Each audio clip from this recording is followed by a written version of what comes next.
I have officially freed myself from social media for the past year.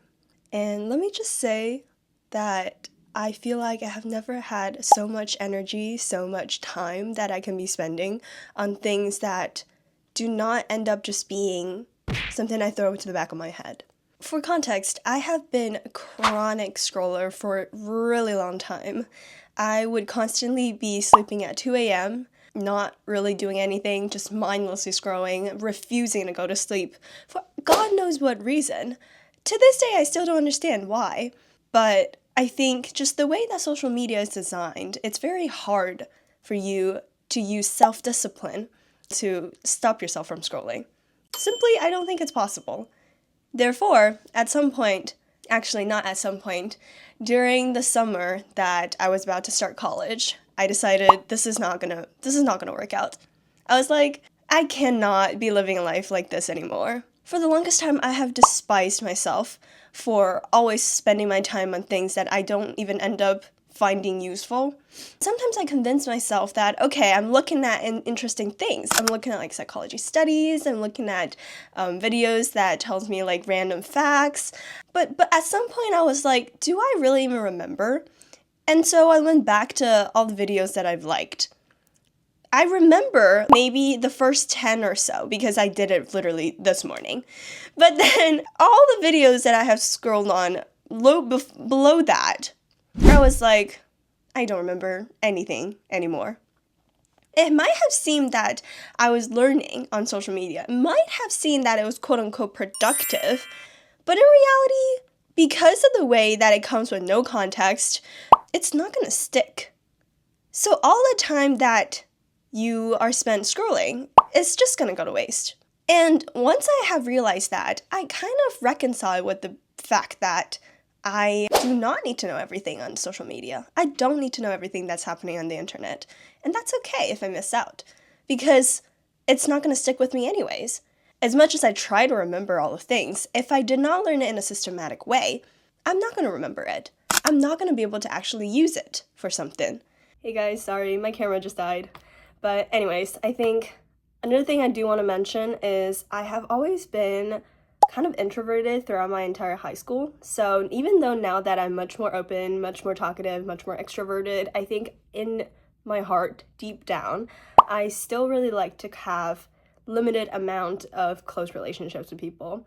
Meaning, if you come to me in real life, if I have a class with you, I would love to talk to you because I like to talk to people. But I think outside of real life, at least digital spaces wise, I have very little interest in what other people are up to.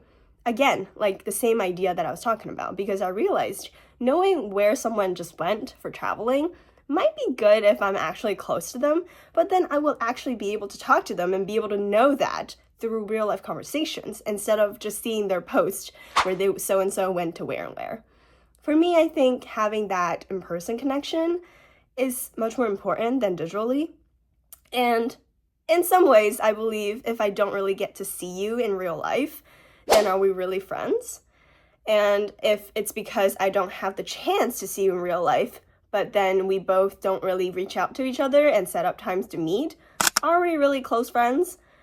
I feel like things like that are kind of reasons why I like to talk to people, but not to the point that I would really consider their business also my business. Because in reality, socializing takes up a lot of my energy, and I do need enough personal space to be able to recharge. I think this is a way for me to set my boundaries, to be able to say yes to certain things that I really am enjoying and excited about, like meeting people, talking to them, catching up, versus having excessive amount of information that is delivered to me every single day, even though they're not gonna really be important. And if I scroll too much, I feel like in the end, I'm not gonna remember what person did.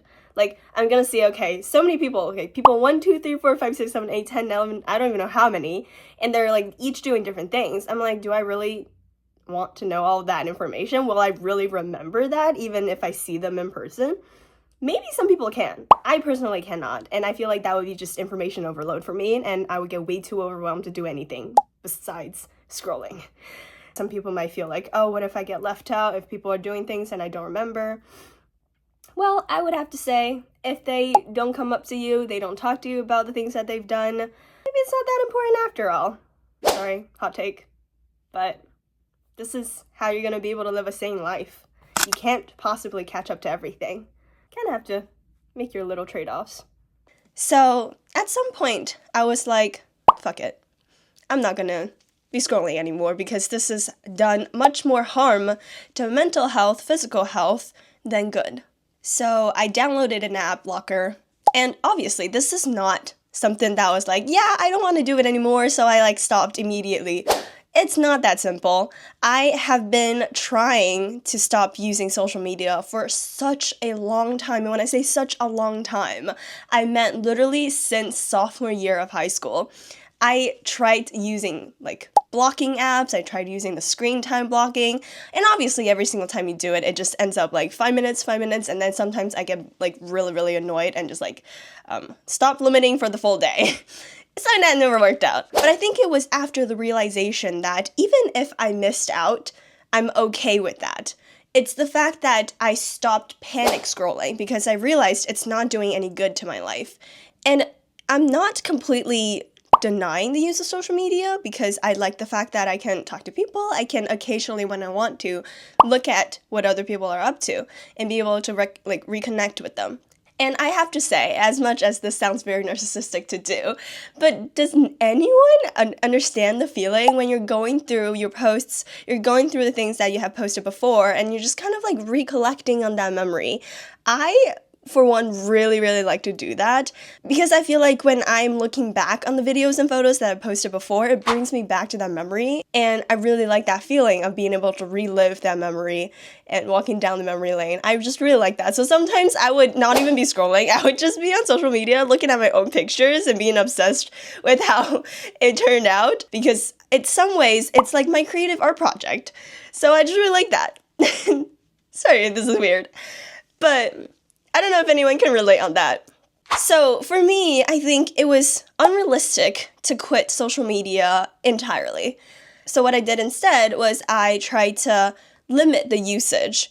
I tried to tone it down so that I wouldn't be on there all the time. And I think it was definitely through trial and error, and it was through a lot of painful realization that I have so much other things that I should do instead of scrolling. I think one thing that's really important to get used to is to sit with silence, because a lot of times we pull out our phones to kind of fill the boredness. For example, when you're waiting for your train, you're walking, you are not actively doing something, and you're so bored. So very, very automatically, you just pull out your phone, you open Instagram, you open whatever it is that you use, and you start scrolling, because it's designed to be so easy to do. And it's been almost a year since I started quitting social media, but I don't think I have fully escaped its grasp. Occasionally, I still find myself getting back into that black hole. Sometimes I still get tempted to just free the app from the lock and just kind of scroll on it randomly. I do not like that version of me, but that is for me to be transparent and telling you that as much as we want to, it's not possible to be perfect. And I think what helped me to get back on track is understanding that we are not perfect, and as long as you're doing it some percent of the time, not even 80, even if you're doing 40% of the time, that's still a significant reduction. That's still better. That's still progress. I think part of me being able to quit social media is also for me to realize I don't have to be 100% away from it. I can accept myself being on Instagram, being on some sort of social media for a little while, but then understanding that, okay, when I remember to be intentional again, when I remember my goals and things I want to do in life, I will go back. I will at least attempt to go back to not scrolling as much. This brings me to another point, is that sometimes it is fun to just scroll on there for no reason at all. It's fun to just do things because you don't have to be thinking, because your brain can just be empty and you can just scroll on it for no reason. You're just oh, this is great. My brain doesn't have to do work. And I think I still sometimes do that. And I think at the end of the day, What it matters is for you to really intentionally realize that you're doing something like that, recognizing your patterns, and bring it back down when you realize that it's getting out of control. And obviously a lot of people will be like, oh, this is so easy for you to say. But then again, I think the whole ability of me being able to caught myself in the middle of it and take a step back is the fact that I do have this moment of realization, and this is also my internal motivation to stop scrolling, is that I realize this is not doing anything for me. Scrolling is not how I want to spend my life. My ability of taking a step back is granted through this realization because I know that I have other things in my life that I want to be doing. For example, I'm a pre-med student, so I really like to do a lot of the extracurricular things that I'm doing. And I think in some ways, when you get into a positive feedback loop, it's a lot easier to work on things that you find productive because they grant you some sort of fulfillment when you accomplish things. It honestly feels very, very good when you do something that's very hard. You know that you've worked hard, you know that you've struggled, but in the end you achieved it. That, to me, is very fulfilling. And sometimes I find that a better source of dopamine than scrolling because I am actually getting something out of it. And I feel good about myself for doing something that's quote-unquote productive. So in the end, I think it's important to understand your goals in life. This video is aimed to remind myself that if you want to reset on how you're using social media, it's very important to think back on how you want to live your life and how you actually want to spend your time. Because your life is composed of many, many small moments of every choice that you're making. And along this journey, you're going to realize that all these small moments is going to end up becoming your identity and becoming how you see yourself. So yeah, in the end, no one is perfect. Obviously, I'm not. So that's why I keep on going back to scrolling on social media for prolonged periods of time, longer than I would intentionally to do so.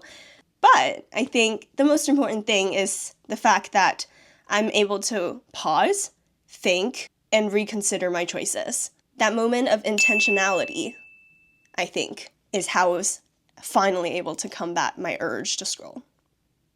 Hopefully that was helpful. Thanks, guys. Bye.